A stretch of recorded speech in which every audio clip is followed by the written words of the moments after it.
Hi everyone, this is Jessie, and today we have such a treat on Becoming because we're with Jon Toms.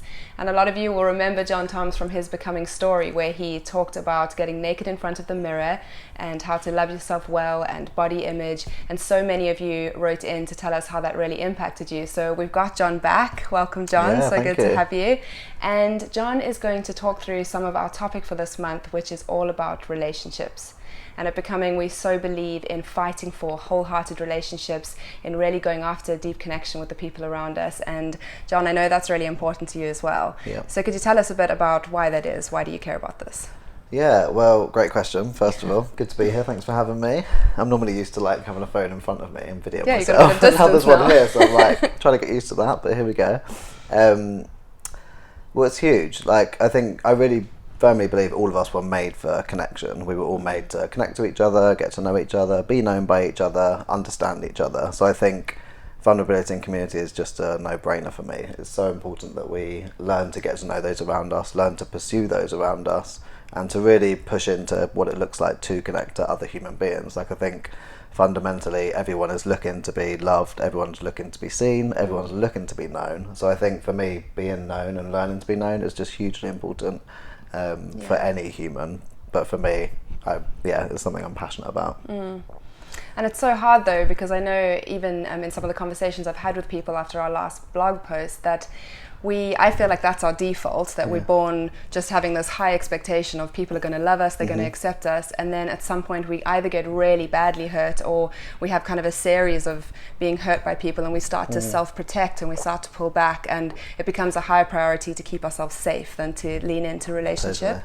Totally. So, I mean, what are your thoughts on how to let people in if that's a fear for you?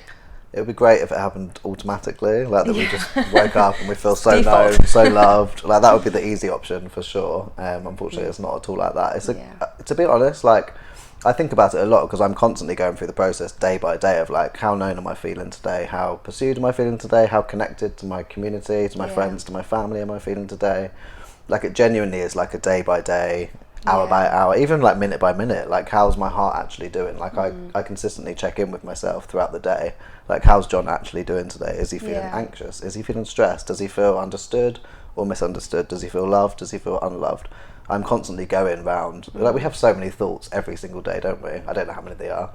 Ask a scientist. But so many thoughts. So I think I will connect with those thoughts a lot throughout the day and think, how am I actually doing? And often check in with my heart and just, if it is feeling unloved, then I know that I need to do something about that. Yeah. And I wish it could just be automatically that I suddenly feel loved. But actually, I think we are powerful beings. I think we have voices, we have hearts. Like, there's things we can do to actually communicate to those around us that we have needs. And we all do have needs as humans. And that looks like having to get kind of banter's a huge one for me. Like, I feel so connected to people when I can laugh with them, when I can have fun with them, and just crack jokes. I love a good deep chat. I love eye contact. Like, there's so many things that will settle my heart and actually make me feel kind of secure and in that place of feeling loved and feeling known. But actually, I have to make steps towards that.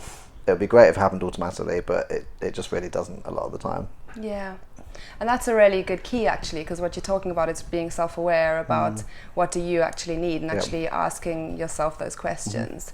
And what is that, like, practically, what does that look like for you in terms of your journey? Yeah. How did you get there? Gosh, I mean, it's like, vulnerability is a huge part of it, but vulnerability is terrifying. I'm not going to say it's easy.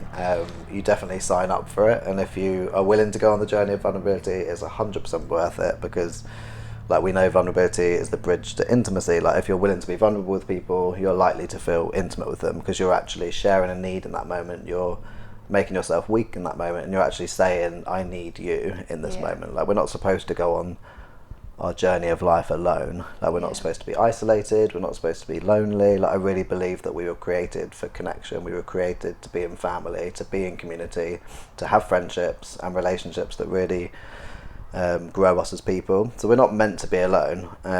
So I think it's just vital that we learn how to do community really well, and vulnerability is a huge part of it. Yeah, for me, I didn't have a clue, like, did not have a clue how to do vulnerability. When I first heard of it, I was like, yeah, I don't relate to that at all. I grew up in quite a passive household. We weren't super confrontational. We all just kind of got along. as much as we could and just kind of moved on with their lives. Like there was never anything that felt like hard work at the time, because we just kind of did life. But I think the more I grew up, the more I realised, like, oh, I get to decide how I live my life. So you don't have to do vulnerability. I think you can get to the end of your life and not do it, and you'll probably be okay. You just might not be very happy. I think it's worth doing it, because the more vulnerable you are, the more connected you're going to feel to people, and the more intimate you're going to feel with people, and the more loved you're going to feel with people. And I think it's beautiful that we get a choice, that you don't have to go on this journey, but I really would recommend it, because if you're not vulnerable and you're not actually letting people see you, then you're not going to feel very known. Like that's the goal, that's what we're talking about, is being known. So actually, if you want to be known, you have to really put yourself out there.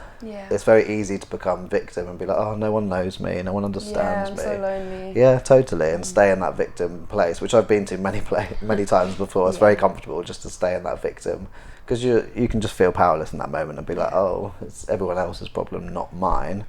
But actually to go against that victim mentality and say, actually, I'm going to be powerful about this. Like, I know I'm feeling lonely, so I'm going to do something about that. And vulnerability is really big for that. And what would you say for people who, like you, that's not their history, this is new for them? How do you actually know, how do you start with doing vulnerability? How do you know who to let in? Yeah, great. I mean, it wasn't my normal at all. I think I learned it at like 21 maybe. Like in my early 20s, I suddenly realised I'm going to live a really disconnected life unless I learn how to let people in. I mean, I actually was naturally, I'm a huge talker, as you can tell. Like all my answers are going to be very long. I'm a verbal processor. I'm very verbal in general, so I've never really had a problem spilling out. And I used to actually have no boundaries whatsoever. I would just tell everyone everything. I'm more than happy to just like share.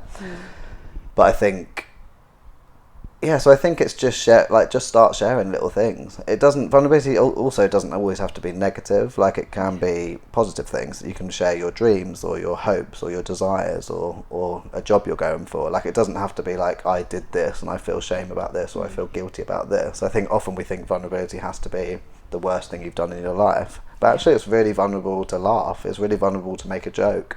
Like anything where you're putting yourself out there to risk is vulnerable. Like, because there's the risk of rejection. There's the risk of someone saying like, I don't like what I see. So there's so many different forms of vulnerability. So really it's just putting yourself out there. It's putting your best self forward and risking rejection, really. That's what it looks like to be vulnerable. You're kind of risking, I could get rejected in this moment. So it's risky, but so just I guess find ways to make yourself known in front of people. Like share your heart with them, share your desires with them, share your career interests or your family hopes or your relationship goals. Share those things with people and just start small. And you talked about rejection, and I mean the truth is that whenever we do put ourselves out there is a risk. That's a real risk that you could be rejected. Very real. So what would you say to people who have tried to be vulnerable and maybe particularly with friends that they've had for a long time and now they're trying to change their pattern of the way they're doing things? You're trying to be more vulnerable, but you're finding that people are uncomfortable with it, or they're not really sure what to do with your vulnerability, or they're not really sure how to meet you in that place. What do they do? Yeah, I mean, firstly, I'm sorry if you've had that experience. Like, I'm sorry if you've experienced rejection or you've been vulnerable and you've had a bad experience. Like, I genuinely am sorry about that. It's so difficult and it's so hard when you put yourself out there. So firstly, I'd just apologise to them on behalf of that person, because there's nothing worse than putting yourself out there and then just getting rejection and you're like, I've proved myself. You almost are like, I'm going to do this, and then you prove yourself wrong almost, and that's really tough, like when you do put yourself out there.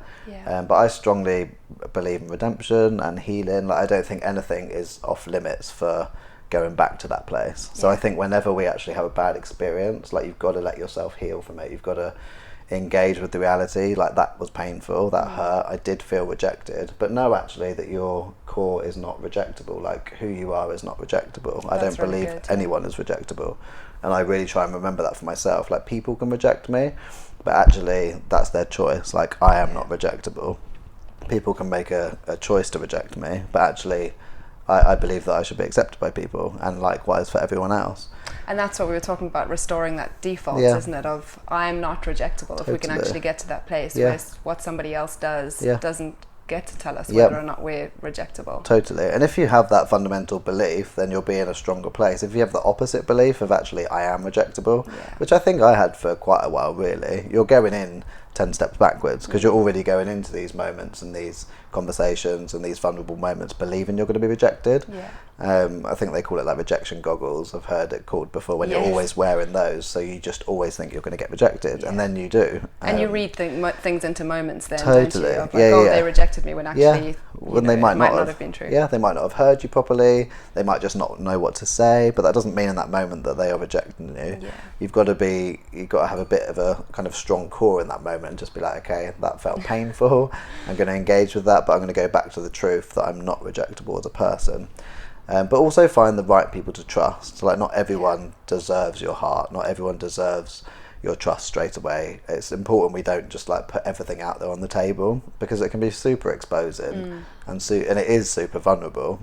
So actually just to put yourself out on the table is really risky. So be careful with who you share with. Like, find those safe people, and it might only be 1 or 2 people that you trust, and that's okay. But start with those people. I have kind of like older mentors or kind of father figures in my life that I will go to, that I trust, and I know that they're further ahead on in life, so actually they can probably offer some sort of support to me because they've been there before. So I will share with them what's going on, and find the people I trust. So yeah, find safe people. Safe people is very important. Like, some people don't know how to handle emotions if they're shut down themselves. Like, find people that are connected to their hearts, that are okay with emotions, and that are actually going to embrace like you when you're having a negative experience or negative emotions. Yeah, that's such good advice. Is there anything else that, as we go on this journey with becoming, we're going to be talking about relationships and vulnerability for the next month, is there anything else you'd like to leave us with?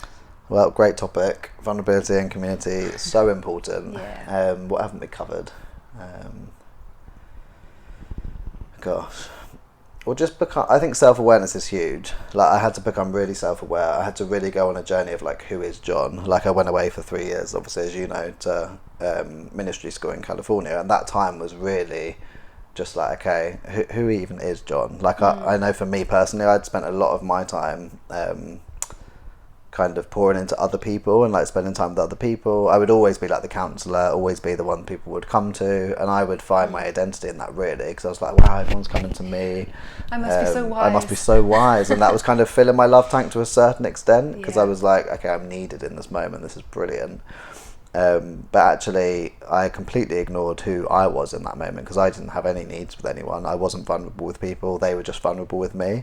So it was giving me to a certain extent, I was feeling really needed and feeling quite powerful in that moment. But actually on the inside, Jon wasn't being listened to. So I really went on a journey of becoming finding out who Jon is. And to do that, I had to be vulnerable with people, because there was areas when I looked, I didn't actually like who Jon was. So I had to work through those areas, and embrace other areas. And that was really important. So I think become really self-aware, like, learn what you enjoy, learn what makes you tick, learn what makes you feel loved, like learn whether you feel enough or not. Like, do you actually feel enough as a person to go to someone and say, I need you in this moment?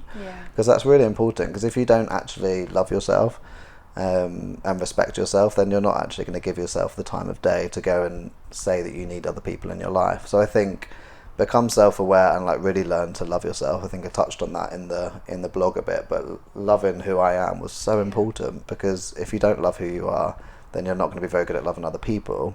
But actually, regardless of other people, I just think it's so important that I'm going to spend the rest of my life with me. I better like enjoy myself and like myself. So I think that's hugely important. So become self-aware, love yourself, and then go after that vulnerability, get that connection, and that's how we become the fullest versions of ourselves. Amazing. Well, thank you so much. There were so many brilliant keys in that. So we so appreciate having you, and I'm sure we'll have you back. Yeah, thank you. So thank you so much, everybody, for watching, and there will be more blog posts coming out soon on relationships, vulnerability, and doing deep connection. See you soon. Thanks.